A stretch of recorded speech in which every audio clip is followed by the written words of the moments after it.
Meus amados irmãos e irmãs, uma boa noite. Gostaria rapidamente de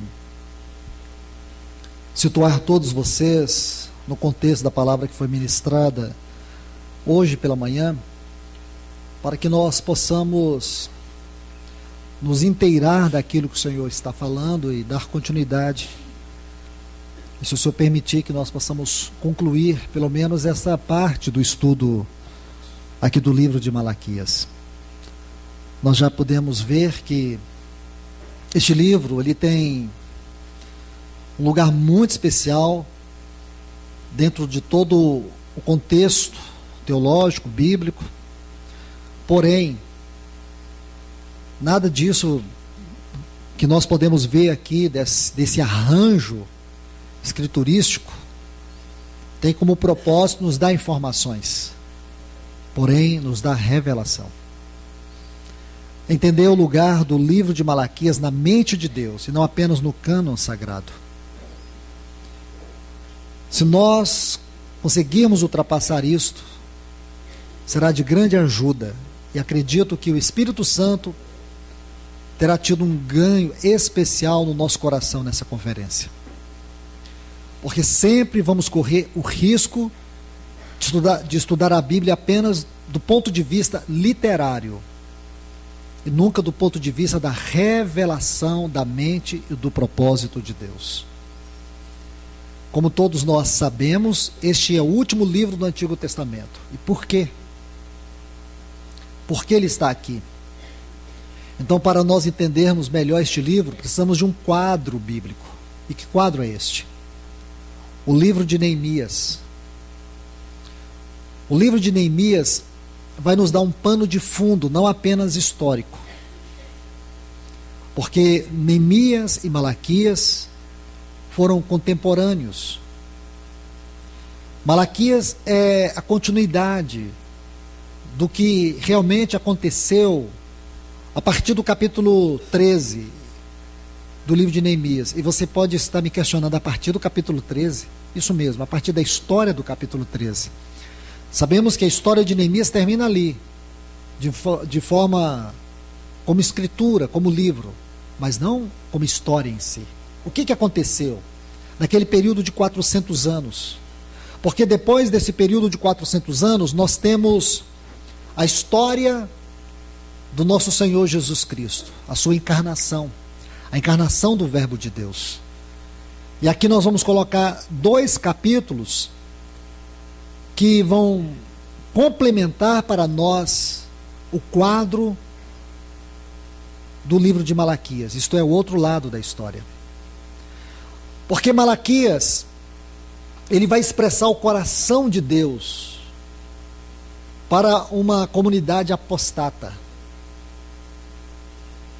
Meus irmãos e irmãs, quando você estuda a história do povo de Deus, especialmente naquele processo da queda e da restauração, da queda de Judá e da restauração, quando você estuda um livro do profeta Jeremias, você sabe que Jeremias durante 40 anos insistiu com o povo para que eles retornassem para Deus, para que eles arrependessem dos seus pecados, porém eles não ouviram. Aí Deus levantou o império da Babilônia para disciplinar o seu povo, e durante 70 anos Judá foi levado cativo para a Babilônia, e ali permaneceram. Nesse tempo Deus levantou um profeta chamado Ezequiel. Ezequiel veio para poder preparar o povo para voltar, para que o povo não se esquecesse do Senhor. E aí depois Deus levanta 2 outros profetas, Ageu e Zacarias. Mas antes deles, Deus havia levantado um profeta, Daniel, que lá no capítulo 9 ele faz uma oração tão grande, tão tremenda. É como se ele tivesse entrado no coração de Deus, sentido o bater daquele coração que anelava pelo seu povo, anelava pelo seu testemunho, anelava por aquela cidade a qual existia com o único propósito, expressar uma glória celestial na terra, e que essa glória estava ofuscada. Este era o anelo de Deus, esse Deus comunhão, Esse Deus que é um templo, e como templo, seu anelo é encontrar o seu povo, para que ele possa ter satisfação no seu povo, e para que ele possa ser a satisfação do seu povo. Para que a alegria dele, a satisfação dele, seja o poder deste povo. Então este é o capítulo 9 de Daniel. Ele roga para que Deus se lembre do seu povo, para que Deus se lembre dos profetas, de Jeremias. Ele leu o profeta Jeremias, ele sabia que aquele cativeiro duraria 70 anos, agora ele ora. E em resposta a esta oração, Deus levanta 2 profetas, Ageu e Zacarias. Eles vão até o povo, conclamam o povo para voltar. Havia 800 mil judeus na Babilônia, e agora o Espírito de Deus, através desses 2 profetas, incita o povo a voltar e restaurar o testemunho do Senhor naquela cidade que estava em ruínas, em opróbrio. Então, meus irmãos e irmãs, o povo volta sob a direção do Espírito Santo através de Josué e Zorobabel. Eles reconstroem o templo. Aí o Senhor levanta Neemias para poder vir e trazer o seu governo sobre aquele povo e restaurar os muros. Aí o Espírito Santo levanta um outro homem, Esdras, para ornar todo o serviço a Deus, todo o culto a Deus. E assim esses homens cumprem o propósito divino. Agora o povo está dentro daquela cidade, os muros estão restaurados, o templo está restaurado, o culto foi restaurado. Porém, de maneira sutil, o povo começa, depois de experimentar tantas vitórias em tempos de angústia, o povo começa espiritualmente a se dispersar, a perder o foco, a perder a visão, a perder a sensibilidade espiritual.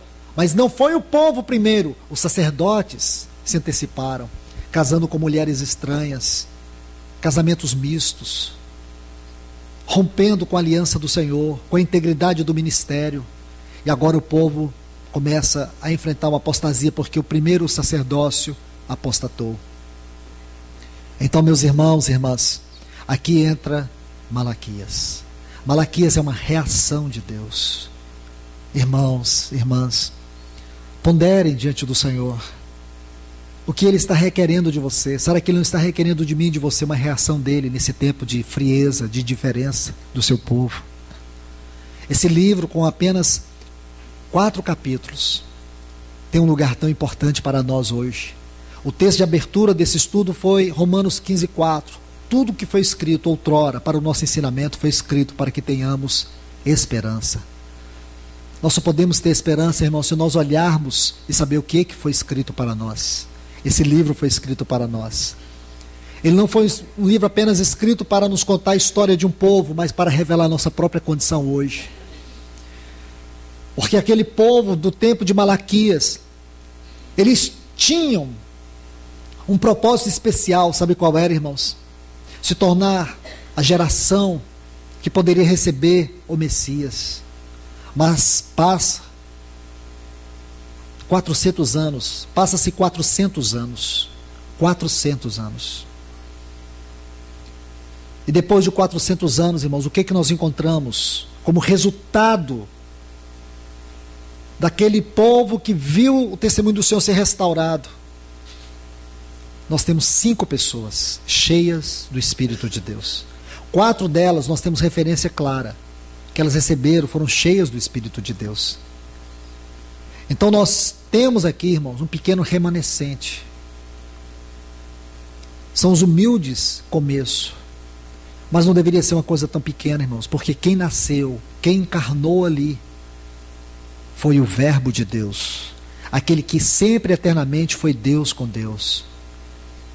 Eu creio que você pode olhar aqui e ver algo extraordinariamente positivo, porém acredito que o Espírito Santo quer que nós olhemos e vejamos pelo ângulo de Deus.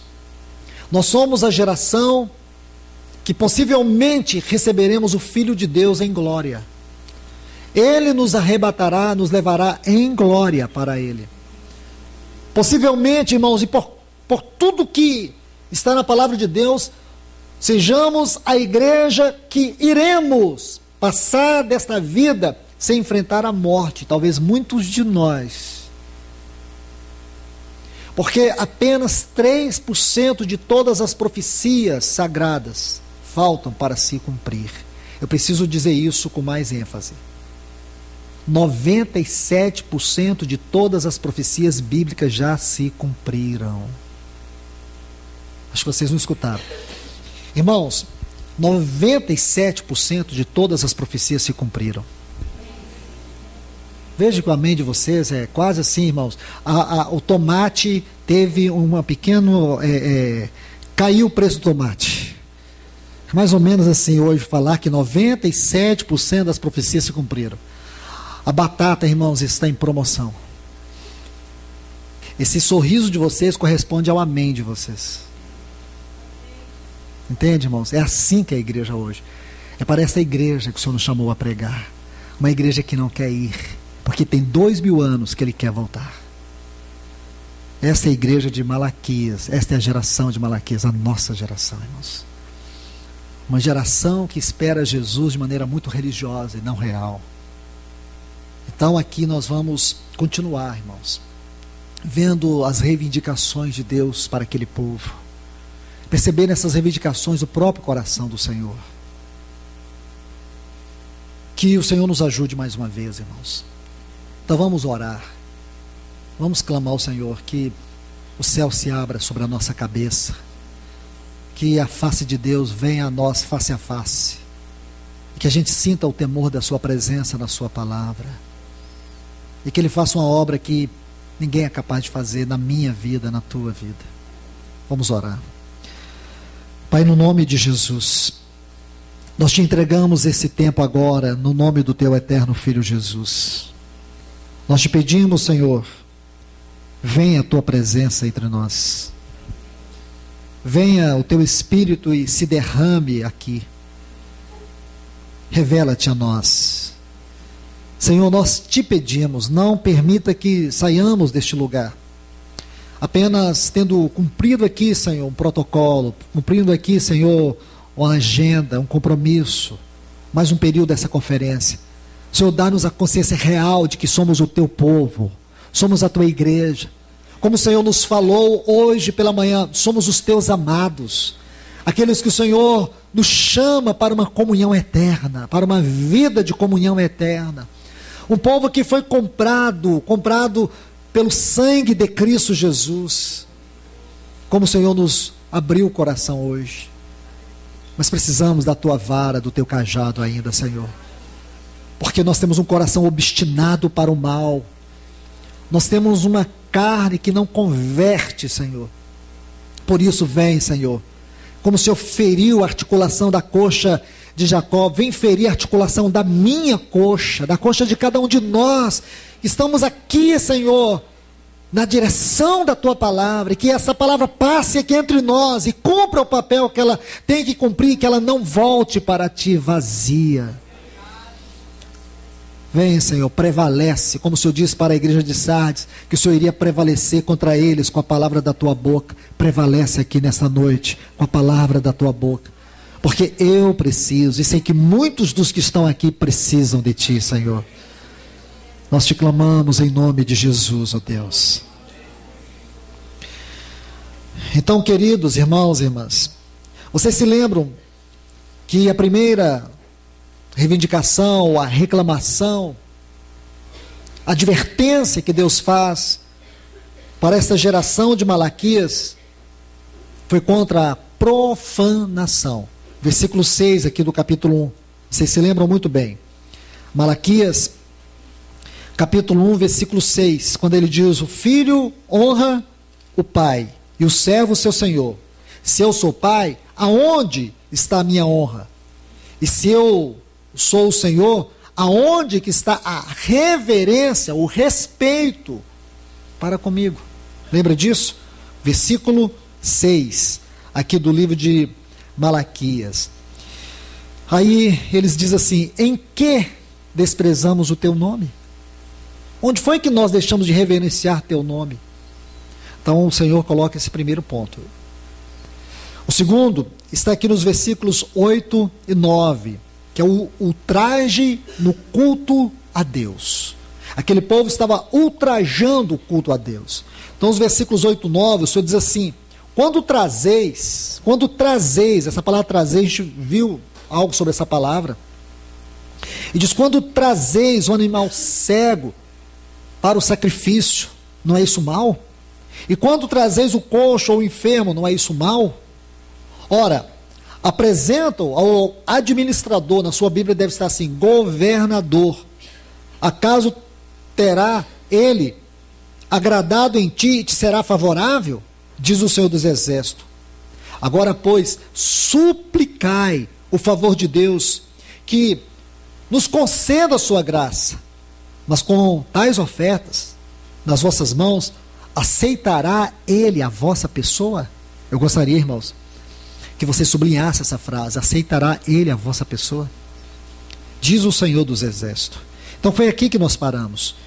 E o texto que nós usamos como uma moldura para este ponto aqui, esse segundo ponto, foi aquele de 1 Crônicas, capítulo 21, versículo 4, quando Davi diz assim para Ornã, quando ele foi comprar aquela área onde ele iria edificar um templo para Deus.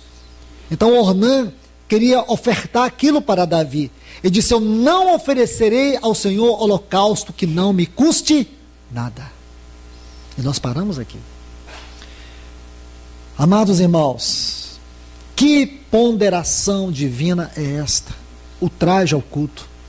Deus está usando Malaquias para advertir este povo que eles estavam ofertando para ele um culto defeituoso. Porque o que havia sido exposto na lei é que para Deus deveria ser entregue as primícias, isto é, o melhor. E este povo não entregava para Deus o melhor, eles entregavam para Deus o pior. Eles entregavam o animal coxo, o cego, é o que eles tinham de pior, é o que eles davam para Deus. Hoje, irmãos, eu não quero aqui questionar o cristianismo degradado da sua forma de cultuar. Vamos tirar os olhos disso, vamos voltar os olhos para a palavra de Deus e para nós. Será que nós temos ofertado para Deus um culto que está à altura do seu caráter? Porque se nós ofertamos para Deus um culto que para nós não custa nada, se nas nossas ofertas, se nas nossas entregas para Deus, nós entregamos para Deus aquilo que não nos custa nada, é porque para nós Deus não vale nada. Nós temos que entender que nós falamos mais alto com as nossas ações do que com as nossas palavras. E é isso que Deus está reclamando. É isso que Ele está exortando, é isso que Ele está mostrando. É aqui que Ele está falando, irmãos. Esse ponto deve ser significativo para nós, porque a oferta que Deus recebe não é o que sai de você, não é aquilo simplesmente que você põe, não é o louvor que você ministra a Ele, mas é a própria pessoa. O que isso pode revelar para Deus de você mesmo? A verdadeira entrega é da pessoa, e aquilo que você faz em sentido de oferta deve expressar o seu próprio coração. Isso é relacionamento com Deus. Então para eles era muito mais fácil pegar um animal doente, um animal inválido, defeituoso, e ofertar para Deus, porque para eles aquilo não valia nada. Porque para eles Deus não valia nada. Meus irmãos e irmãs, vamos tomar muito cuidado. Satanás, ele é especialista na arte de enganar, na arte de dissimular. Satanás sabe muito bem como perverter nossos caminhos. Satanás sabe muito bem como diluir nossa fé. Satanás sabe muito bem como nos manter religiosos, com o disfarce, onde nós não percebemos que existem máscaras no nosso coração. Essas máscaras, esses disfarces que ele usa, que às vezes até mesmo é imperceptível, e é aí onde nós estamos com o sentimento que estamos agradando a Deus. Paulo perseguiu a igreja, ordenou a morte de muitos cristãos, pensando ele que estava agradando a Deus. Nós podemos, irmãos, ter uma oferta de morte em nossas mãos diante do Senhor e achando que com isso nós estamos agradando a Deus. Que cada um de nós honestamente possamos ir diante do Senhor e pedir que Ele lance luz no nosso coração, para que possamos avaliar e reavaliar quantas vezes necessário for, para ver se realmente existe verdade, existe pureza, existe sinceridade naquilo que temos ofertado e temos sido para o Senhor. Vamos agora para o terceiro ponto. Conhecer a Deus é o ponto mais importante do nosso viver cristão. E talvez seja o aspecto mais profundo do nosso culto cristão. Mas agora, Deus vai nos mostrar algo muito sério nesse terceiro reclame de Deus. Versículo 10 do capítulo 1 está assim: ó, se houvesse entre vós quem fechasse as portas, para que não acendesseis o fogo em meu altar em vão. Eu não tenho complacência em vós, diz o Senhor dos Exércitos, nem aceitarei a oferta da vossa mão. Tem uma versão alternativa que está assim: gostaria que o de vocês fechasse as portas do templo, assim vocês não acenderiam mais fogo inutilmente em meu altar. Eu não estou satisfeito com vocês. Eu não aceito o culto de vocês. Você percebe a tônica das palavras de Malaquias? Às vezes precisamos ir mais perto possível do original para que nós entendamos o que realmente foi dito por ele. Eu não aceito a oferta das vossas mãos. Eu não aceito o vosso culto. Agora o Senhor diz assim, irmãos: que saia entre vocês, haja alguém que feche as portas do templo, apague as luzes. Eu não quero mais nada de vocês, porque vocês são mesquinhos, vocês são avarentos. É isso que Deus está falando. Aqui Deus está condenando a mesquinhez, a avareza deles, porque tudo que eles fazem para Deus, lembra o reclame anterior? Eles ofereciam para Deus o animal doente, eles ofereciam para Deus quinquilharia. Agora nesse terceiro reclame, sabe o que Deus está dizendo? Eu não aceito a avareza, a mesquinhez. Feche a porta, encerre tudo. Eu não preciso do vosso culto. Porque diante dele, irmãos, Deus tem anjos que o cultuam eternamente, incessantemente, com louvor mais perfeito, mais agradável, mais harmônico do que o nosso. Porque para Deus, como ele diz naquele texto anterior, o nosso culto, o nosso louvor tem que estar intimamente ligado à nossa pessoa. Não é o que você tem que Deus quer, é o que você é que Deus quer. Se a oferta não expressar quem eu sou, ela não tem o menor valor. Se o culto não expressar quem eu sou, ele não tem o menor sentido para Deus. É muito fácil, meu irmão, minha irmã, nós querer ofertar para Deus a nossa voz enquanto o nosso coração está longe dele. É muito mais fácil você dar a Deus algo que você tem de sobra na sua casa. Algo que você tem de sobra. Você pode dar para Deus, mas o que Deus quer não é o que você tem. Deus quer é você. Ele diz: filho meu, dá-me o teu coração. Porque o coração é a sede das nossas emoções, dos nossos afetos, da nossa mente. Então é isso que Deus quer. Não adianta eu dar algo para Deus que não me custa nada. Eu tenho que colocar nisso a minha vida. Este foi o sacrifício de Abraão. Porque quando Deus pediu Isaac para ele, Deus pediu tudo dele, porque Isaac representava tudo.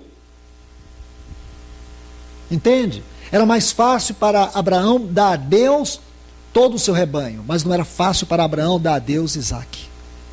Porque se Abraão desse Isaac, ele daria para Deus toda a sua posteridade em sacrifício. Então, para Abraão, dar Isaac era mais do que dar a si mesmo. Era dar tudo. Era dar toda a sua história, dar todo o seu futuro. Era dar a Deus todas as promessas. Por isso, meus irmãos, vocês devem se lembrar muito bem da palavra que foi ministrada hoje de manhã. Essa questão de milagres, essa questão de bênção, que é uma coisa que consome o coração das pessoas hoje. A busca de Deus pelo que Deus pode fazer, e nunca por quem Deus é. Sempre em nossas orações existe um resquício de avareza. Sempre existe uma pontinha de mesquinhez nas nossas orações. Fazemos da oração quase que um pedido a Deus que Ele supra as nossas necessidades e nunca um instrumento de comunhão e relacionamento com Ele. Imagine como Deus se sente ouvindo nossas orações. E oramos porque queremos que Deus nos dê resposta, mas nunca queremos ser a resposta sobre aquilo que oramos. Geralmente nós oramos para Deus resolver os nossos problemas. Muitas vezes nós poderíamos ser instrumentos de Deus para que Ele mesmo resolvesse o nosso problema, porque os problemas geralmente somos nós mesmos. Quando você ora pelo seu casamento, você quer que Deus mude o seu cônjuge, mas talvez você nunca viu, o problema é você. E o problema está no outro, porque Deus está usando ele para ser uma espada na sua vida, para te furar, para te perfurar, para te vencer. A questão, irmãos, é que nossa visão de Deus está errada. E porque a visão de Deus está errada, a nossa oração é errada, o nosso culto é errado. Que o Senhor tenha misericórdia de nós, irmãos. Olha, veja, o que o Senhor está condenando aqui é simplesmente a avareza deles, o egoísmo deles. É simplesmente buscar a Deus em busca de recompensa, isto é, amamos a Deus por recompensa. Imagina isso, irmãos. Nós amamos a Deus porque esperamos de Deus uma vida eterna. Deixa eu te perguntar, eu sei que é o cúmulo do pináculo do absurdo que eu vou te dizer. Você amaria a Deus mesmo tendo certeza que você iria para o inferno? Você diz, não tem como amar. Né? Eu só amo Ele se Ele me levar para o céu. Se Ele me leva para o céu, eu consigo amá-lo. E se você não tiver certeza da salvação? Teve um irmão que ele viveu essa experiência. Ele tinha muita dúvida de que realmente ele fosse salvo. O irmão Lawrence, ele viveu isso no seu coração durante muitos anos. Muitos anos ele viveu isso, ele confessava para as pessoas. E às vezes ele dizia, olha, eu não tenho certeza que Deus me ama o suficiente para que eu sinta essa paz no meu coração, porque eu tenho dúvida, eu não compreendo como Ele é capaz de me amar assim. Mas mesmo se eu for para o inferno, eu jamais deixarei de amá-lo. É claro que esse irmão amadureceu muito na sua consciência sobre o amor do Senhor, mas essa foi uma das crises que ele viveu.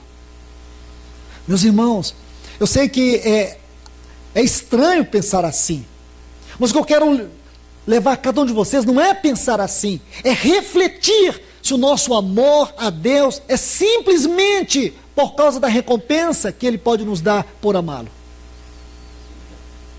Se o nosso amor, ele ainda esconde, mesmo que de forma muito oculta dentro de nós, uma busca de aprovação, uma busca de galardão, uma busca de reino, uma busca por alguma coisa, por alguma forma de recompensa. É por isso que você o ama.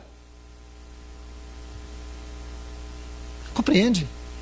É isso que Deus está dizendo para eles. Vocês têm um amor egoísta. Feche as portas, apaguem as luzes. Eu não quero o vosso culto. Porque Deus quer um culto, irmãos, onde o único anelo, o único desejo seja Ele mesmo. Não seja as nossas vozes, não seja o nosso choro, não seja a nossa alegria, seja Ele. Ele, somente Ele e mais nada. Onde o centro seja Ele. Por isso a reunião da mesa do Senhor tem um aspecto profundo e singular na nossa vida. Por isso, irmãos, que estas reuniões, a reunião de oração, a reunião da mesa do Senhor, são reuniões primordiais.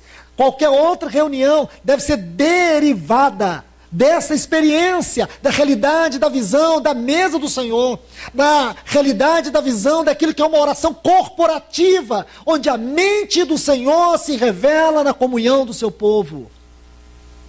Onde não oramos buscando a nossa satisfação, buscando resposta para os nossos problemas, onde nós buscamos a mente do Senhor, os anelos dele, os anseios dele, os problemas dele. Deus tem problema? Tem, um deles somos nós. Então, irmãos, o que eu quero dizer com isso? É compartilhar dos anelos de Deus. Como o nosso irmão disse hoje, sobre as nossas reuniões rápidas, a gente passa menos tempo orando do que cultuando numa reunião como esta. O nosso quarto secreto, irmãos, é um lugar extremamente apertado e abafado. A gente não consegue ficar lá nem 2 minutos. A gente entrou no quarto secreto de oração, a gente falta ar, dá sono, a gente começa a ficar sufocado, logo a gente tem que sair, cair fora. Esse é o nosso quarto secreto de oração. Irmãos, pede ao Senhor ter misericórdia de você. Vamos pedir para Ele quebrar as paredes desse quarto, alargar, para que esse quarto se torne um jardim, onde nós possamos desfrutar do Senhor e se tornar o desfrute do Senhor. Vamos avançar mais, irmãos. Como eu fiz hoje de manhã, eu peço perdão a vocês, nós vamos ter apenas só como passar nesses pontos. Mas aqui vamos para o quarto. Olha o versículo 13 do capítulo 1 de Malaquias. O Senhor diz assim: dissestes mais, ó que canseira, e me desprezais, diz o Senhor dos Exércitos, vós ofereceis o dilacerado e o coxo, e o enfermo, assim fazeis a oferta. Aceitaria eu isso da vossa mão? Diz o Senhor. Está vendo essa palavra canseira aqui, que está na nossa versão atualizada? Essa palavra, ela ocorre unicamente aqui em toda a Bíblia, no texto original no hebraico, unicamente aqui. Sabe o que ela traduz? Estamos cansados de tudo isto. Se você voltar um texto acima aí, olha o versículo 12. E vós o profanais quando dizeis, a mesa do Senhor é imunda. A mesa do Senhor é imunda. Está vendo aqui? Frase interessante, irmãos, porque ela tem uma forte tônica no Novo Testamento, mesa do Senhor. Aqui no Velho Testamento não. E se você examina essa frase unicamente aqui no Velho Testamento, você fica como que perdido, tentando entender o que é a mesa do Senhor. Nós temos a mesa do Senhor, sim, no Novo Testamento, ela nos foi dada pelo nosso Senhor Jesus. Mas de maneira extraordinária, esta ocorrência está aqui no livro de Malaquias. É isso que me surpreende neste livro. É como ele adentra a realidade da prática e da vida da igreja no Novo Testamento. Por isso, o Senhor faz essa reclamação aqui no versículo 13. Ele diz, ó, que canseira, estamos cansados, enfadados disso. Olha aqui, irmãos. Eles estão enfastiados da mesa do Senhor, cansados. A mesa do Senhor aqui, eu vou tentar explicar para vocês. Ela é uma figura daquele altar do sacrifício. E se você buscar luz aqui no Novo Testamento, você vai encontrar.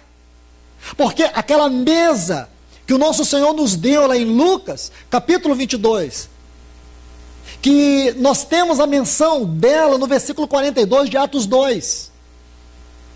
Então isso está muito evidente para nós. Depois você vai ver Paulo com extraordinária, extrema propriedade, colocar isso para nós em forma de ensino, em forma de doutrina, em 1 Coríntios capítulo 11. A partir do versículo 23, quando ele disse o que eu recebi do Senhor, que também vos entreguei, que o Senhor Jesus na noite que foi traído, tomou o pão, e tendo dado graça, disse, isto é o meu corpo que foi dado por vós, fazei isso em memória de mim. Por semelhante modo, depois de haver comido o pão, também tomou o cálice, e disse, este cálice é a nova aliança do meu sangue, fazei isso todas as vezes que o beberdes em memória de mim. Está vendo aqui, irmãos? Apenas uma introdução deste assunto aqui em 1 Coríntios, capítulo 11, a partir do versículo 23. Aqui nós temos a figura da mesa do Senhor, onde aqueles dois elementos, eles não estão ali simbolizando. Irmãos, que sutileza tem esta palavra quando se aplica à mesa do Senhor, simbolizando, dois elementos que simbolizam a morte do Senhor. Da onde você tirou isso? Creio que ninguém aqui pensa assim. Porque não é símbolo, irmãos. Comer aquele pão, comer aquele cálice não é símbolo. Quando todos os domingos pela manhã nós comemos desse pão e bebemos desse cálice, nós não fazemos nada simbólico, para nós é uma realidade espiritual. Nós tocamos a realidade daquele corpo que foi moído, foi esmagado pelos nossos pecados. Nós bebemos aquele sangue que foi o preço que o nosso Senhor Jesus pagou para que nós fôssemos eternamente perdoados e aceitos por Deus. Esse sangue que abriu um vivo e novo caminho, esse caminho no qual eu e você podemos entrar, porque lá na ponta dele está um sumo sacerdote, segundo a ordem de Melquisedeque, que abriu esse caminho e foi à nossa frente. Ele entrou por nós, ele está por nós e ele vive por nós para interceder a Deus por cada um de nós. Então, meus irmãos, é tocar símbolo, é comer símbolo, é beber símbolo. Esta mesa é símbolo. E sabe o que eles estão dizendo? É uma canseira tudo isso. Oferecer esses sacrifícios. Por que eles estavam oferecendo o aleijado, o coxo, o cego, aquela oferta para o Senhor? Por quê? Por quê, irmãos? Porque para eles a mesa do Senhor não representava nada. Que canseira. Esse é o propósito do diabo, irmãos. Veja como o povo de Deus hoje não dá valor mais à palavra. Veja que a adoração, muitas vezes, a música, aliás, não a adoração. Adoração é isso que a gente tem feito congregacionalmente, é o que nós buscamos fazer. Mas a questão de música no meio do povo de Deus, de maneira geral, está muito além da palavra. Sempre acima. Vocês podem ver. Sempre colocam a música na frente da palavra. As pessoas ficam entenebrecidas diante de música, mas não ficam diante da palavra. Se emocionam e choram com a música. Irmãos, música não é para nós chorar. Música não é para mim ouvir. Eu posso ouvir no sentido de adoração, de amar aquilo, apreciar e deixar que meu espírito adore o Senhor, mas não de curtir. Entende? Música na Bíblia só tem um alvo: Deus, a glória dele, os atributos dele. Música não é para o nosso eu, música é para Deus. Toda música bíblica é para Deus. Quem perverteu o objetivo da música foi Lúcifer. Lúcifer. Essa é a sua grande habilidade. Então você vê a música na frente da palavra. Você vê muitas vezes a igreja na frente de Cristo. Minha igreja, nossa igreja, porque a igreja, vem na igreja, porque aqui na igreja você tem isso. Se você vier aqui, como se a igreja A fosse melhor do que a B, a propaganda da igreja, tudo em nome da igreja. A igreja, vem a igreja, porque a igreja, igreja isso, igreja aquilo. Igreja na frente de Cristo, a música na frente da palavra, igreja na frente de Cristo. É tudo que nós vemos, irmãos. São essas coisas invertidas. Que tragédia, que tragédia. Existem hoje tantas pessoas perdidas nesse grande hall da cristandade, irmãos, tanto quanto está no mundo. Que tragédia. E aqui o Senhor está apontando. Ah, irmãos, que livro maravilhoso é esse. Que o Senhor vem impregnar no seu coração esse livro de Malaquias. Porque esse livro, irmãos, ele é uma espada inflamada no nosso coração, caído, apostata, frio. Porque é isso que o Senhor está dizendo aqui. Vocês estão enfadados, vocês estão cansados. Deixe-me mostrar uma história bíblica que vai ilustrar melhor isso para nós, por favor. Êxodo, capítulo 16. Vem comigo aqui no capítulo 16 de Êxodo. Então você, olhando para a realidade cristã hoje, é o que você vai ver, irmãos. É música na frente da palavra, é a igreja na frente de Cristo, é programas na frente do Espírito Santo, entretenimentos na frente do Espírito Santo. Não é verdade? Ativismo na frente do Espírito Santo. O Espírito Santo está lá atrás, mas o ativismo, nossa força, nós sabemos fazer, nós sabemos organizar, nosso programa, nosso entretenimento, tudo isso nós temos que colocar na frente do Espírito Santo. Está na hora, irmãos, que nós venhamos ter coragem de reconhecer que está na hora da gente reconhecer diante do Senhor e pedir para o Espírito Santo: toma o teu lugar, conduza todas as coisas para que a vida governe. Para que a vida governe. A igreja precisa entender que a vida governa todas as coisas. Isto era o princípio evidente da igreja primitiva. Mas vamos ver algo aqui sério, uma exortação séria do Senhor. Livro de Êxodo, capítulo 16. Aqui o povo de Israel chegou no deserto de Sim. Aí o versículo 4. está assim: eis que vos farei chover do céu pão, e o povo sairá e colherá diariamente a porção para cada dia, para que eu ponha à prova se anda na minha lei ou não. Deixe-me colocar vocês a par do que está acontecendo aqui. O povo estava murmurando por causa de comida. Eles chegaram a anelar pela comida do Egito. Aí Deus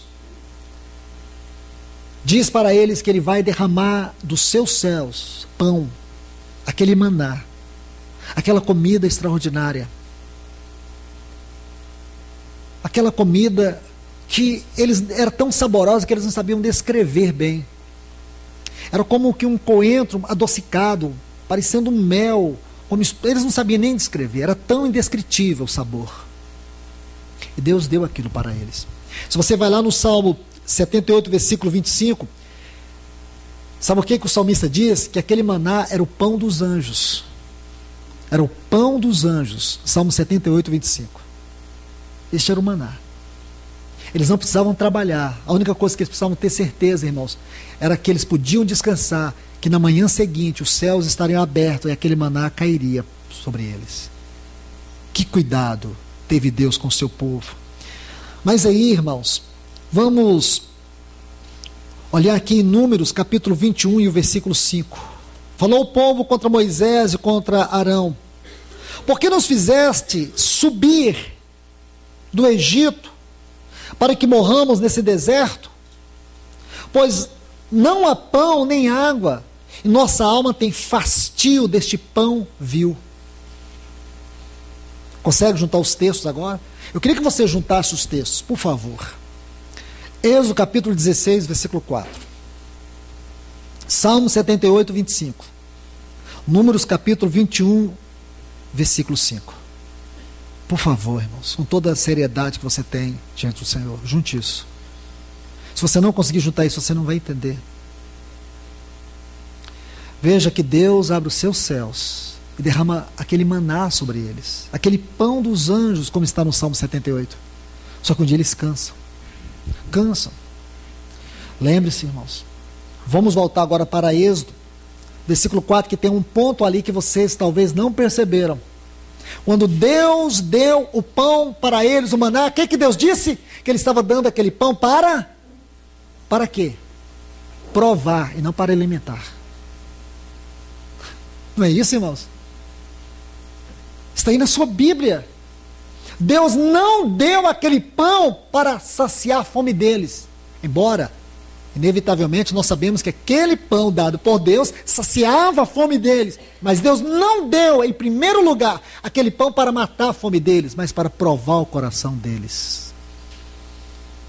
Agora eles chegaram no Monte Or, já bem perto aqui de entrar em Canaã. Aí sabe o que eles dizem para Deus? Estamos cansados e temos nojo. Sabe essa palavra fastio aí? Então vamos traduzir ela. Temos nojo desse pão maldito. Pensa nisso, irmãos. Sabe quem está dizendo isso? Não são os egípcios. O povo que Deus guardou durante quase 40 anos. Ali não tinha completado os 40 anos. Deus não deixou faltar nada. Lá no Salmo 105, versículo 37, diz que até a sandália nos pés das crianças crescia. E não envelhecia nem a roupa que eles vestiam. Sabe o que tudo isso traduz quando a gente chega aqui nesse ponto em Malaquias? É que o Senhor nos adverte que nós podemos, irmãos, nos cansar de Deus sem perceber. Daniel 7,25 diz que o anticristo, esse espírito maligno do anticristo que já está neste mundo, só falta o corpo. Esse espírito maligno, desde os tempos apostólicos, ele tem estado aqui, agora só falta um corpo. Então deixe-me dizer, ele tem desgastado os cristãos. Por favor, meu irmão, minha irmã, olhe para a sua vida, não olhe para a história, olhe para você, cada um de nós, olhemos. Você ama esta palavra? Você ama esta palavra? Você pode dizer com a boca que ama, mas você ama mesmo? Você ama este livro? Você ama este livro como palavra de Deus? Você tem orado sobre ele? Você tem deixado que ele fale a você? Você tem deixado que este livro leia você? Estão me entendendo, irmãos? Percebe isto? Esse é um dos reclames de Deus. É aqui que o Senhor está mostrando para eles, nesse quarto ponto. Canseira de Deus, canseira do que é espiritual. Estamos cansados disso. É como se nós estivéssemos servindo a Deus com o único propósito. Estamos servindo a Deus com medo de ir para o inferno. Para não ir para o inferno é preferível ficar aqui. É preferível ficar aqui, porque se a gente sair daqui, a gente corre o risco de ir para o inferno. Número 16:33, pereceram no meio da congregação. Quantas pessoas podem perecer nessa vida cristã religiosa?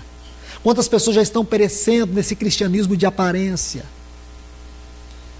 Entende, meus irmãos? Compreende?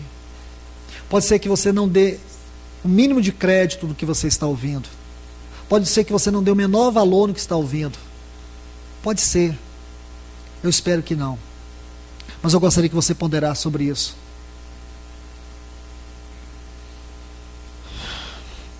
Vamos para o quinto ponto aqui, Malaquias. A quinta reivindicação de Deus, ou confronto de Deus, ou os reclames de Deus. Malaquias, capítulo 2, versículo 17. Fizestes cansar o Senhor com vossas palavras, e dizeis: em que o cansamos? Quando dizeis: qualquer que faz mal, agrada ao Senhor. E nos tais se compraz. Do contrário, onde está o Deus do juízo? Meus amados, irmãos e irmãs em Cristo, será que todos nós nos damos conta até agora, ou temos nos dado conta até agora, do pano de fundo espiritual dessas pessoas a quem Malaquias se dirige? Você tem ideia do que eles estão fazendo? Você tem ideia do que eles falam de Deus? Você tem ideia do conceito que eles têm de Deus? Mas quando nós olhamos, irmãos, para a nossa própria realidade, nós temos os mesmos conceitos de Deus. Que tristeza, irmãos. Nós vemos isso aqui. Sabe o que eles estão dizendo?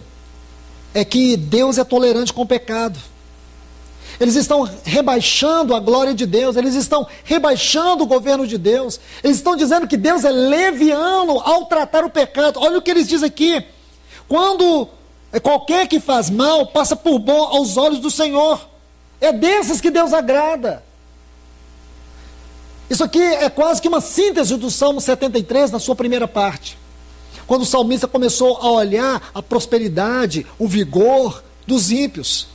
Quando ele começou a se distrair olhando os ímpios, como que sendo pessoas tão alegres, tão prósperas, como sendo eles pessoas abençoadas, pessoas que parece que viviam à margem de problemas, pessoas que viviam num plano muito elevado, onde eles não tinham falta de nada, onde eles não tinham que reclamar de nada. Olha a alegria deles, olha a felicidade deles, olha o que eles têm. Então ele começa a olhar a vida por esse lado, mas aí de repente ele diz: até que eu entrei no santuário do Senhor.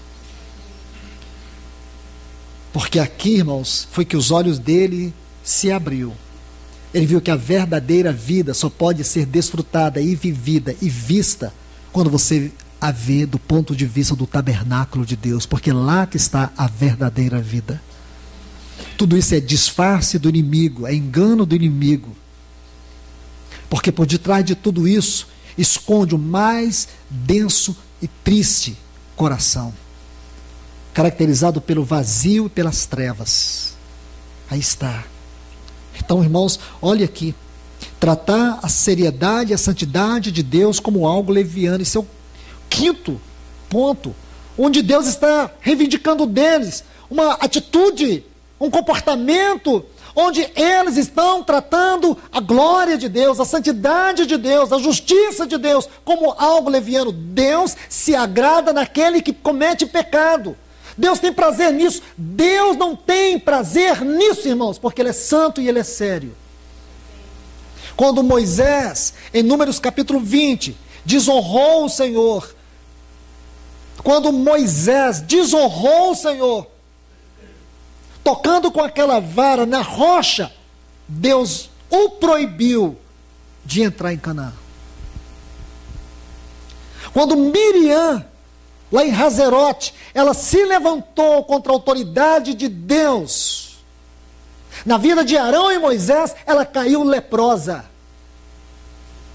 Quando Datã, Coré e Abirão se rebelou contra a autoridade de Deus sobre a vida de Moisés e Arão, a terra abriu e os tragou vivos. Deus é sério, Deus é santo, Ele não é tolerante com o pecado, mas Ele faz de tudo para que nós nos arrependamos. Ele faz de tudo, Ele escancara o coração dele, Ele mostra um amor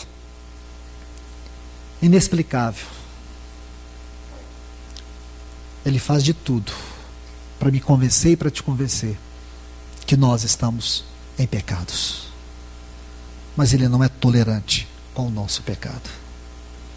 Ele é longânimo, Ele é paciente, e nesse processo Ele sofre, mas Ele não desiste. Porém nós podemos nos cansar e vilipendiar a sua glória, vilipendiar a sua santidade, e fazer dele o péssimo juízo. E foi isso que esse povo, essa geração de Malaquias fez. Trataram a santidade, a justiça e a glória de Deus como algo leviano. Não sabiam eles que o próximo acontecimento de Deus seria a vinda do seu Filho à terra. O Senhor Jesus estava vindo. O propósito daquela geração era preparar o caminho. Então João Batista retoma o caminho de Malaquias. Lembra de João Batista? Ele retoma o caminho de Malaquias para preparar o caminho para o Cristo. É um outro ponto importante para nós estudarmos, como os capítulos 1 e 2 do livro de Lucas, para nós entendermos isto. Aí você vai entender o ministério de João Batista. Não tinha nenhuma doçura, irmãos. Embora ele comesse mel, mas não tinha nenhuma doçura no ministério dele. Tinha uma espada inflamada. Porque ele retoma a este comportamento do tempo de Malaquias. Ele vira para aquelas pessoas e diz assim: raça de víboras.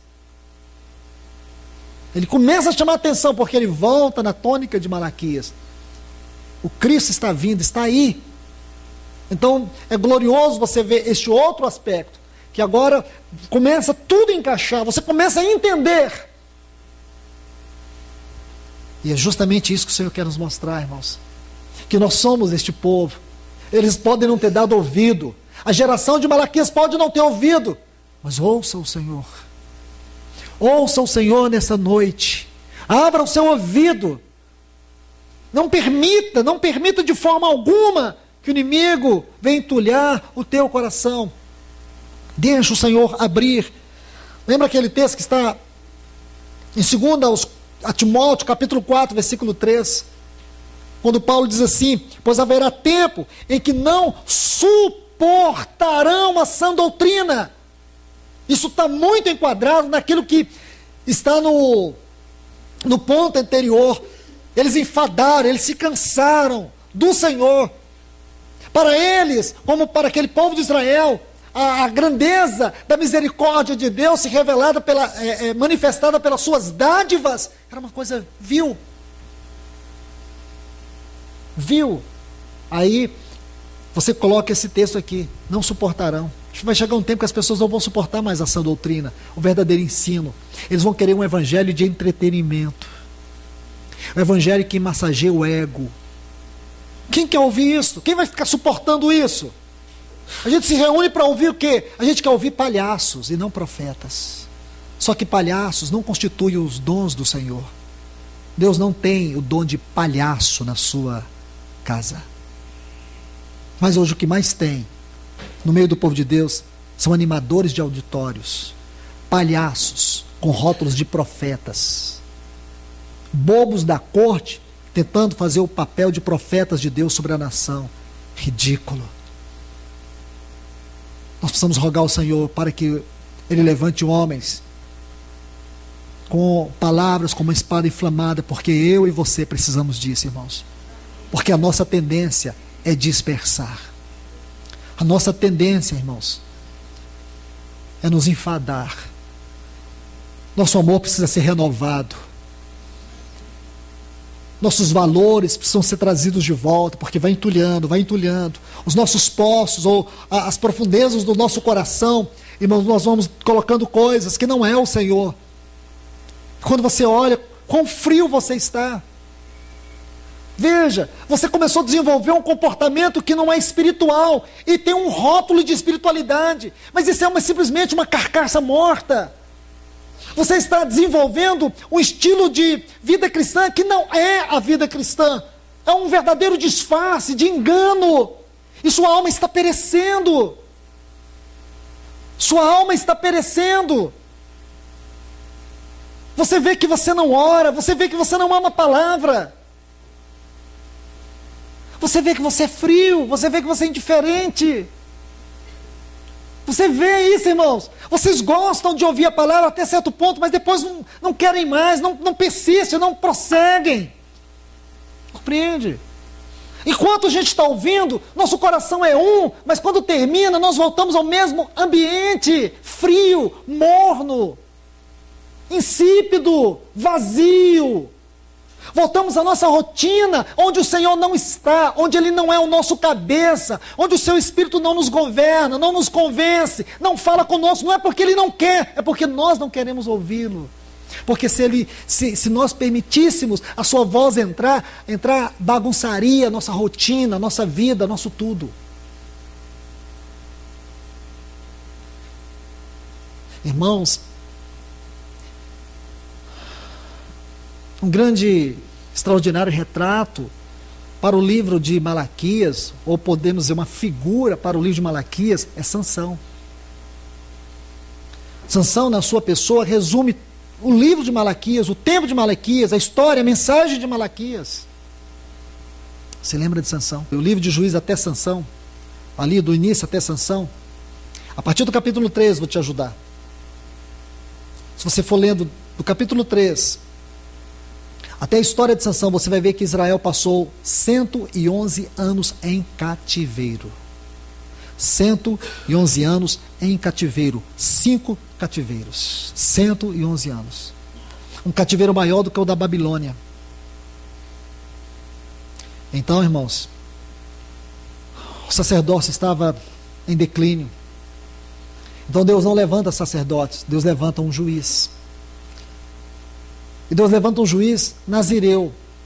O nazireado era um voto, mas Deus agora levanta um juiz nazireu de nascença, com um voto perpétuo. Ele deveria ter o cabelo comprido, ele não poderia beber vinho e também não poderia tocar em nenhum animal ou coisa morta. Ele era totalmente dedicado, consagrado ao Senhor. E era na consagração que estava a força dele.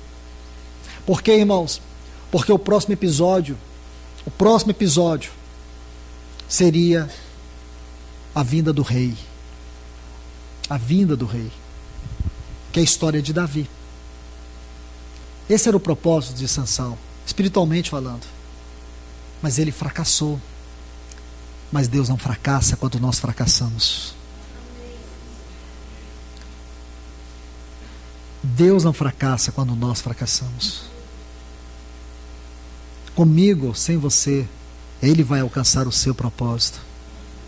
Mas em minha vida, eu posso retardar esse propósito, mas Ele não tarda e não retarda o seu propósito. Então aí está, irmãos. Por isso que essa advertência é tão séria, por isso que esse livro é tão maravilhoso, por isso que ele precisa ficar impregnado no nosso coração.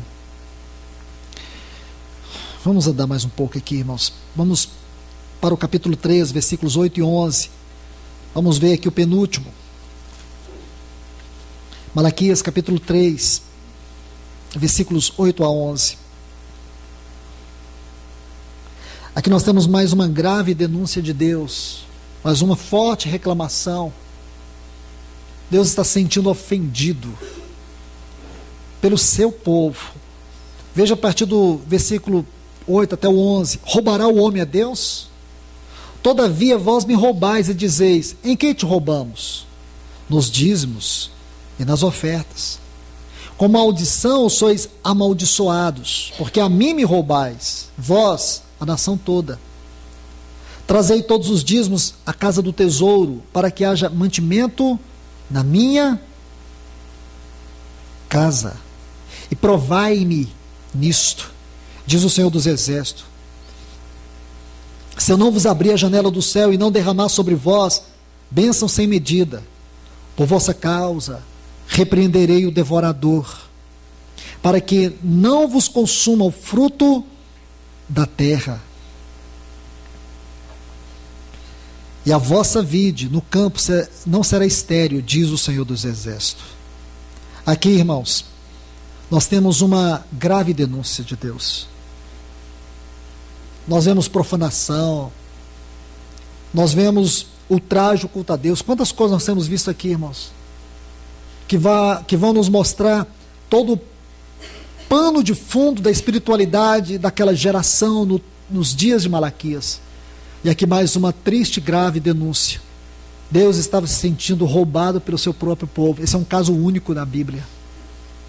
Deus estava se sentindo ofendido. Deus havia, irmãos, colocado o princípio do dízimo para o seu povo. Desde Números capítulo 18, nós vemos isso de maneira prática sobre todo Israel, mas não era uma prática no meio do povo de Deus a partir daqui. Nós temos isso desde Gênesis capítulo 14, naquele encontro de Abraão com Melquisedeque. Porém, irmãos, nós sabemos que aqui Deus sempre estava pedindo para o povo o mínimo. O dízimo era uma oferta do mínimo, das primícias, do mínimo para Deus. O problema aqui, e eu gosto muito da maneira como o irmão Campbell Morgan, ele analisa esse texto. Ele diz assim: na verdade, o povo não estava deixando de dizimar e nem de ofertar. Porque o que mais nós vemos no livro de Malaquias é eles ofertarem a Deus.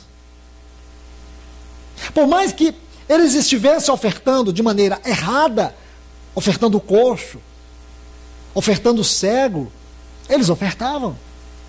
E então, com certeza, eles deveriam também estar dizimando. Então, o irmão Campbell Morgan diz assim: a questão é que eles ofertavam e dizimavam por regra, por norma e não por amor. Porque para Deus não fazia tanta diferença. Se você for olhar, Deus poderia fazer simplesmente ignorar a fraqueza do seu povo, mas isso ele não ignorou. Porque o ponto vital não era esse. O ponto vital era mais profundo. O ponto vital é que o que eles faziam, eles não faziam por amor. E mais ainda, irmãos, olhe bem, aqui está algo que eu e você precisamos ver. Olha o que o Senhor diz: trazei, versículo 10, todos os dízimos à casa do tesouro, para que haja alimento em minha casa. Provai-me. Eu quero parar aqui. Eu sei, irmãos, que o livro de Malaquias é conhecido só por causa desse texto. Isso aqui eu sei. Sabe por quê? Quando alguns irmãos me perguntaram sobre qual seria a carga do Senhor nessa conferência, eu falei de Malaquias. E muitos falaram assim: Luiz, você sabe que o livro de Malaquias, eu só conheço ele por causa do versículo 10 do capítulo 3? E realmente, irmãos, por mais que todos nós já tenhamos lido esse livro várias vezes, esse livro só é visto e só é usado para isso. Veja, esse é apenas um dos pontos. E outra, gosto muito da maneira como o irmão que eu acabei de citar aqui, o irmão Campbell Morgan, ele viveu desde 1863 até 1945, irmão muito precioso, um grande expositor da palavra de Deus, deixou para nós uma maravilhosa herança espiritual de ensino. O irmão Stephen Cole também fala a mesma coisa. Eu gosto muito do princípio deles. Eles dizem assim: irmãos, não se preocupe com essa coisa de dízimo, porque Deus não está impondo isso sobre o seu povo. Mas uma coisa é certa: no Antigo Testamento, Deus pedia que o seu povo desse 10%, mas no Novo Testamento, Deus pede que o povo dê 100%. Então, irmãos, eu creio que é isso. Não adianta você ficar preocupado com os 10% se você não consegue dar os 90%. Não é verdade? Porque é muito fácil a gente se livrar dos 10%. E os 90% a gente faz o que quer. Porque Deus não governa tudo em nós. Nós damos 10% para Deus se virar e os 90% a gente administra. Isso não é vida cristã, isso não é princípio espiritual. É bom vocês refletirem sobre isso. É o que eu tenho para falar nessa causa, mas eu quero colocar outro ponto aqui. Deus diz assim para eles trazer o dízimo e diz: provai-me. Porque essa era uma maneira do povo provar do Senhor. Quando eles entregavam o dízimo, eles estavam provando do Senhor. E é interessante, um outro ponto aqui: provai-me nisso, diz o Senhor. Não é provar o Senhor, não. O homem não tem ousadia de colocar Deus à prova. Quem somos nós para colocar Deus no canto da parede? Trancar Deus num quartinho e dizer: agora eu vou colocar o Senhor. Quem somos nós? Não tem algo que seja mais ridículo do que pensar nisso. Não é provar o Senhor, é provar do, provai-me, provar dele. Agora mais, outro ponto que destroniza esse falso evangelho da prosperidade dos nossos dias. Provai-me nisso, diz o Senhor, se não vos abrirei a janela dos céus e derramarei sobre vós bênçãos até que transborde. Interessante que as bênçãos que ele promete aqui não são bênçãos materiais, em primeiro lugar, são bênçãos espirituais. Então você está vendo? Então não pense: eu vou entregar minhas ofertas ao Senhor. Alguns até gostam de usar a palavra: vou pagar o dízimo, como se você estivesse pagando Deus para poder trabalhar para você. Então não é isso que ele está falando, porque esta era uma questão entre o povo e o Senhor. Era relacionamento do povo com o Senhor. Imagine, irmãos. Então aqui o Senhor, ele não faz uma promessa: então vocês vão ofertar, vão dizimar. E sabe o que eu vou fazer? Eu vou multiplicar a conta bancária de vocês. Não, eu disse: eu vou abrir a janela dos céus e vocês serão abençoados. As bênçãos aqui são bênçãos espirituais. Ah, sim. Aí depois ele diz assim: repreenderei também por vossa causa o devorador. Como vamos entender isso? Vou colocar 2 textos para vocês meditarem.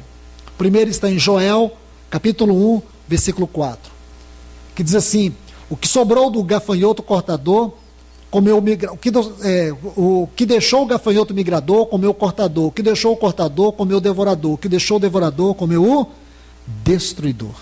Joel, capítulo 1, e o versículo 4.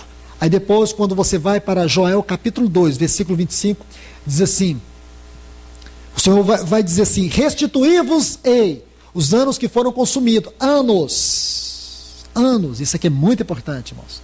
Que esse assunto começa lá em Gênesis capítulo 16, percorre todo o Velho, todo o Novo Testamento. Assunto interessante, porque uma das coisas que Satanás faz é roubar o nosso tempo. Roubar o nosso tempo. Que assunto importante é este, irmãos?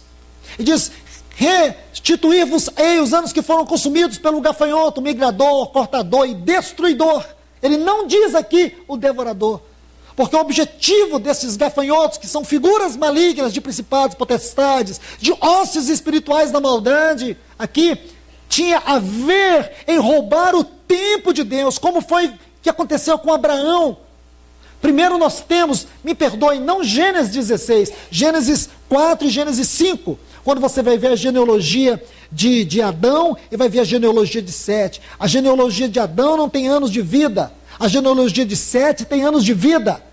Então você vê aqui que os anos de vida da genealogia de Adão não são contados. Por que Deus não contou os anos de vida da genealogia de Adão? Porque para Deus essa era uma geração que representava a morte.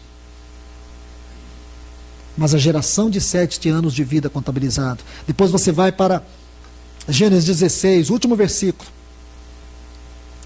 Você vai ver Abraão com 86 anos, quando ele gerou Ismael. No versículo seguinte, versículo 1 do capítulo 17, você vai ver que Abraão está agora, irmãos, com 99 anos.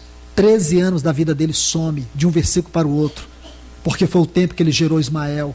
Então isso que significa anos que precisam ser restituídos. É o que o diabo rouba do nosso vigor, da nossa vida espiritual. É o tempo de apostasia, é o tempo de desvio do nosso coração, é o tempo que o diabo nos desgasta, é o tempo que o diabo nos aprisiona, é o tempo de apostasia. É tudo isso, irmãos. é o que vocês vão ver também naqueles cativeiros da época ou do contexto de Sansão. Tudo isso, irmãos, é o que o Senhor está dizendo aqui: restituir-vos-ei. Só que tem um porém. Lembre-se, ele não cita o devorador. O devorador é citado aqui em Malaquias 3:10. Curioso isso, né, irmãos? E você vai ver que devorador, e é justamente isso que o Senhor está dizendo. Porque o que esse demônio devorador impede? Vou te falar o que ele impede. Olha o que ele impede aqui, irmãos: trazei todos os dízimos da casa do Senhor para que haja mantimento, alimento na minha casa. O que é a visão da casa de Deus no Novo Testamento? É um lugar onde o povo de Deus reúne? Não. Onde nós vamos ver isso? 1 Timóteo capítulo 3, versículo 10. Podemos começar por aqui, embora você pode ir lá atrás, desde o Evangelho de João, capítulo 2, e subir, mas o princípio correto é que você começar com essa frase aqui: a igreja do Deus vivo, que é a casa de Deus. A casa de Deus é a igreja é a casa de Deus, coluna e baluarte da verdade. Então o que esse demônio devorador impede? Impede que na casa de Deus tenha alimento. Compreende? Segundo, o que esse demônio devorador impede? Impede que as bênçãos celestiais estejam sobre o povo de Deus. Aí, irmãos, você vai vendo cada um desses pontos. Está vendo aqui? É muito importante você considerar isso, porque este é um reclame do Senhor. É aqui que o Senhor está falando para este povo, para esta nação do tempo de Malaquias: vocês estão me roubando. Então o que significa roubar do Senhor? O que eles estão realmente tirando do Senhor? Vamos tentar entender isso com palavras simples, olhando para todos esses textos. O Senhor está reclamando de algo aqui. O que é que este povo está tirando do Senhor? Eles estão tirando do Senhor, eles estão roubando do Senhor, eles estão tirando algo do Senhor. Se você olhar nesses textos, você vai ver que eles estão tirando do Senhor toda a possibilidade dele encher a sua casa. Você está vendo aqui? Olhe bem, de alimento, de vida. Deus, ele quer que a sua casa seja uma casa de abundância. Ele quer que tenha abundância na sua casa.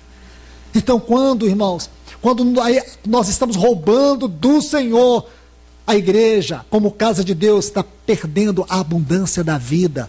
Quando nós estamos roubando do Senhor, as bênçãos de Deus estão retidas nos céus, as bênçãos espirituais. O que significa, irmãos, que muito da nossa decadência, muito da nossa apostasia, muito das nossas doenças espirituais é fruto das bênçãos celestiais estarem sendo retidas porque nós estamos roubando do Senhor. Compreende, irmãos? Busque a ajuda do Espírito Santo. Eu não posso ir mais além do que já fui até aqui por causa do tempo, mas por último, vamos ver os versículos 13 e 14, aqui nós vamos terminar. Malaquias capítulo 3, versículos 13 e 14. Vossas palavras contra mim foram violentas, diz o Senhor. Contudo dizeis: o que falamos contra ti? Vós dizeis: em vão é servir a Deus. O que nos aproveita? O que nos aproveita é que guardemos suas normas e que andemos aflitos na presença do Senhor dos Exércitos? Interessante isso, né, irmãos? Na versão de vocês deve estar assim: vós dizeis, inútil é servir a Deus. O que nos aproveita? Temos cuidado em guardar seus preceitos e andar de luto diante do Senhor dos Exércitos. Qual é a vantagem disso? Irmãos, sabe o que é isso? Blasfêmia. Blasfêmia. Essas são as palavras desse povo a quem Malaquias dirigiu esta profecia. Um povo que estava desprezando Deus. Um povo que achava que não valia a pena servir a Deus. É inútil servir a Deus. O que adianta todo esse sofrimento? O que adianta? Um dia Pedro disse para o Senhor: Senhor, e nós que deixamos tudo para te seguir. O que vai ser de nós? Jesus disse: vocês receberão 100 vezes nessa vida e ainda a vida eterna. Irmãos, quão duro é o coração humano. Deixe-me dizer uma coisa para vocês. O Senhor não quer que nós julguemos a geração de Malaquias. O Senhor quer que nós julguemos o nosso próprio coração. O Senhor quer que nós olhemos para o nosso próprio coração. O quanto dessas reclamações de Deus existe em minha vida, existe em você. Quantas vezes, indiretamente, quantas vezes, silenciosamente, eu e você pensamos em desistir da vida cristã porque a vida cristã é difícil demais. Porque parece que com Deus é mais difícil. É porque com Satanás, irmãos, você anda de mãos dadas com ele. Ele te engana até certo ponto, depois ele te destrói. Ele não tem compaixão, ele não tem misericórdia. E nós estamos num campo de batalha, nós não estamos num parque de diversão. E Deus, irmãos, Ele faz conosco o que a águia faz com os seus filhotes. Ele coloca espinho no nosso ninho para que nós não venhamos nos acomodar nessa terra. Ele vem nos mostrar que a vida nesse mundo, para todos nós, ela é difícil. Não é você, minha irmã, que tem um casamento difícil. Todo casamento precisa da graça incessante, transbordante de Deus, não é só o seu. Meu irmão, minha irmã, não é só você que tem lutas que parece que não cessam. Todos nós temos lutas. Cada um de nós temos lutas. E parece que elas não cessam. Quando você sai de uma, entra em duas. Quando você transpõe uma barreira, você descobre que você caiu num buraco. E não para. Mas só que tem um porém, importa é quem está no barco conosco. Importa se aquele que está no barco diz: passemos para o outro lado. Ele vai nos encontrar do outro lado. Então entenda, lutas nós vamos ter. Não deixe Satanás te enganar com isto. Os sofrimentos do tempo presente não podem ser comparados com a glória que há de ser revelada em nós. A ardente expectativa da criação aguarda que os filhos maduros de Deus um dia sejam conhecidos. Então, meus irmãos, como é possível alguém dizer: é inútil servir a Deus, não vale a pena? Isso foi o que eles disseram. Aqui está, irmãos, a blasfêmia inconsciente. Essa blasfêmia é tão devastadora como a blasfêmia consciente. Aqui nós podemos dizer que estamos diante do cúmulo do pináculo da blasfêmia. Quando nós dizemos uma coisa e vivemos outra, ou quando nós desconfiamos do caráter de Deus, ou quando nós começamos a julgar mal as ações de Deus. É quando nossa esperança se acaba por causa da nossa incredulidade. Porque a incredulidade destrói a nossa esperança. Porque ela já destrói em si, por si, a nossa fé. E o que é a fé, irmãos? Fé é aquilo que está lá em Hebreus. A fé é a certeza, a palavra certeza é apóstasis. E se você vai para o versículo 3 do capítulo 1, vai dizer que Jesus, o Filho de Deus, ele é apóstasis. Então o que é fé para nós, irmãos? É aquilo que está lá em Colossenses 1,15. Ele é a imagem do Deus invisível. Está aqui mais uma vez a palavra imagem, apóstasis. É a mesma palavra para fé no capítulo 11, porque esse capítulo nos foi dado para decifrar todas as particularidades daquilo que nós podemos entender como fé. Então não tem outro capítulo, irmãos, que nós podemos dizer que é o verdadeiro e magnífico conteúdo divino da fé, a não ser esse capítulo 11 de Hebreus. Podemos encontrar fé por toda a Bíblia, mas nunca como nesse capítulo. E nesse capítulo diz que a fé é a apóstasis, é a imagem de Deus, é a face de Deus. E você vai ver que os homens de fé no capítulo 11 foram homens que andaram com Deus. Andaram com Deus. Aqui, irmãos, tem uma pequena, porém magnífica luz no Velho Testamento, quando você vai estudar sobre a peregrinação do povo de Israel. Eu vou te dar um capítulo para isso, O capítulo 10 do livro de Números diz que quando o povo de Israel saiu, aí eles levaram a arca, e diz que a arca ia diante deles. Irmãos e irmãs, pelo amor de Deus, olhe para isso. Sabe o que quer dizer essa palavra? Ia, essa frase, ia diante deles. Vou te falar. Se você olhar no original, é Penim, face de Deus. Sabe o que quer dizer isso? Quer dizer que quando a arca ia na frente, é como se a face de Deus estivesse voltada para eles. Eles andavam como se estivessem olhando para a face de Deus. Agora você entende por que eles andaram 42 anos no deserto? É como se a face de Deus estivesse voltada para eles. Isso é que é fé, irmãos. É isso que o Senhor quer que nós vejamos. E para encerrar, irmãos, voltemos aqui para o capítulo 3, só para me deixar um texto com vocês. A partir do versículo 1 diz assim: eis que eu envio o meu mensageiro, o qual preparará o caminho diante de mim. E virá de repente o Senhor a seu templo. Lindo isso, irmãos. O Senhor vai vir para o seu templo. Se você ler Efésios capítulo 2, os últimos versículos, você vai descobrir quem é esse templo. Agora aqui, sinceramente, irmãos, nós não podemos entrar mais em detalhes. Porque agora, a partir daqui, seriam os detalhes, as riquezas insondáveis do livro de Malaquias. Este seria o nosso próximo tema. Mas isso, o Senhor vai nos dar um tempo para isso. As insondáveis riquezas do livro de Malaquias. Essa é uma delas. O templo do Senhor. Agora vamos ver só essa aqui. Ele diz assim: virá o Senhor como, irmãos?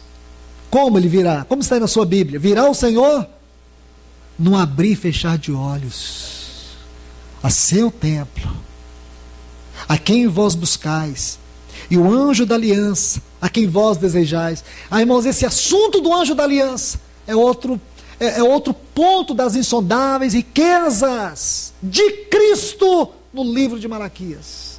Esse assunto começa lá no Velho Testamento. São as teofanias de Cristo. São as múltiplas facetas da face, da pessoa e da obra do Senhor por todo o Velho Testamento. E em 4 páginas o Senhor vai revelar para nós, irmãos. Ele deixou 4 páginas para sintetizar o Antigo Testamento. Vai entender isso, irmão? Vai entender isso? 4 páginas. Ele resumiu o Velho Testamento e todas as riquezas insondáveis de Cristo em 4 páginas. Isso é impressionante, irmãos.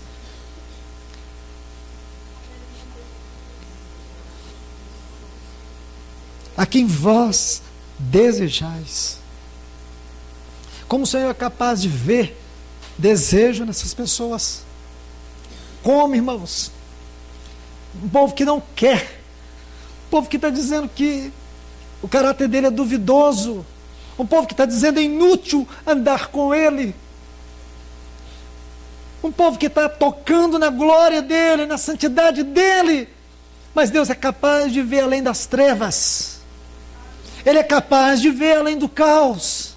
Ele é capaz de ver além de nós. Que textos são esses, irmãos? Ele diz: a quem vós desejais. Esta é outra particularidade das insondáveis riquezas de Cristo em Malaquias. Outra frase: eis que vem. Eis que vem. Não tem promessa maior do que essa, irmãos. Pode todo mundo dizer que ele não vem, porque ele diz que vem. Você vê isso? Pode ser que o mundo se levante e diga: ele não virá, ele não veio ainda, ele não voltará. Mas ele diz: eu venho, eis que venho. Então você consegue ver aqui. Esta é outra. É a promessa do noivo. Porque Malaquias termina dizendo: eis que vem. Apocalipse diz: ora vem, Senhor Jesus.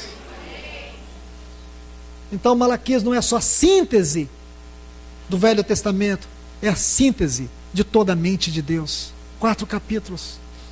Irmãos, pense nisso. 4 capítulos. Em 4 capítulos Deus consegue revelar toda a sua mente. Nós precisaríamos ver isso aos pés do Senhor. É momento de tirar sandálias, Porque agora, irmãos, nós vimos só como se você dissesse: ah, irmão, você mostrou para nós só o lado obscuro, porque este é o lado que o Senhor queria falar comigo e com você. Mas tem esse outro lado de Malaquias. Você acredita? O nosso irmão está compartilhando conosco. E graças a Deus que o Amaury está aqui compartilhando esse lado, irmãos. Senão vocês não iam nem sentar na minha mesa ali para olhar no meu rosto. Então louva a Deus que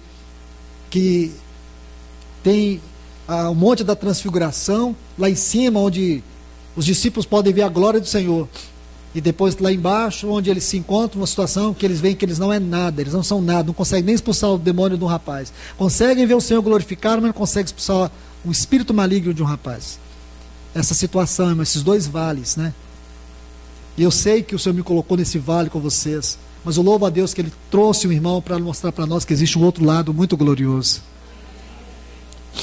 Aí diz assim: eis que vem, diz o Senhor dos Exércitos. Agora, olha esse versículo 2.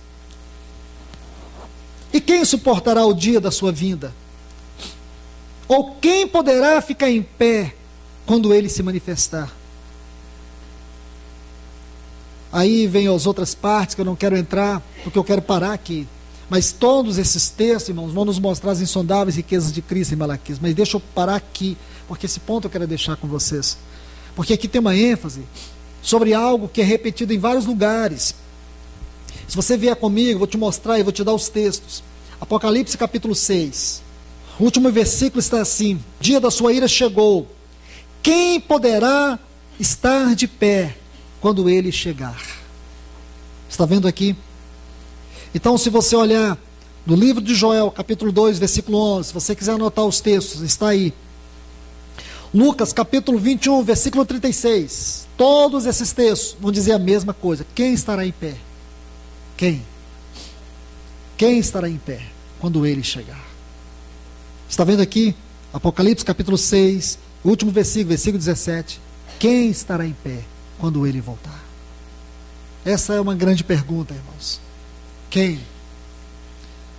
Eu quero deixar este ponto com vocês, para nós encerrarmos aqui, para não tomar mais precioso tempo de vocês. Quem estará em pé? É uma grande pergunta. Uma grande pergunta para todos nós. Joel capítulo 2, versículo 11. E depois Lucas 21, 36. Meus queridos irmãos, guardem esses textos.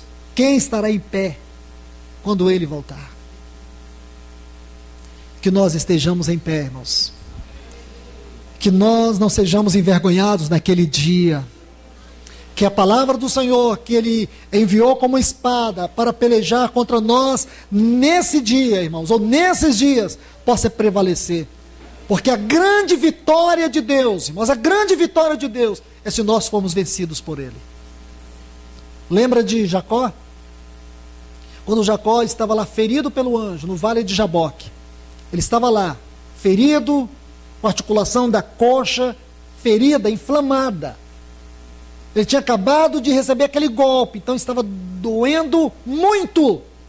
Aí o anjo diz para ele, o anjo do Senhor, esse que nós vimos há pouco, diz assim para ele: como príncipe, você lutou com Deus, ou como homem, lutaste com Deus, e como príncipe, venceu. Mas Jacó não venceu. Jacó venceu? Não. Jacó não venceu. Ele levou uma surra de Deus. Ele foi vencido por Deus.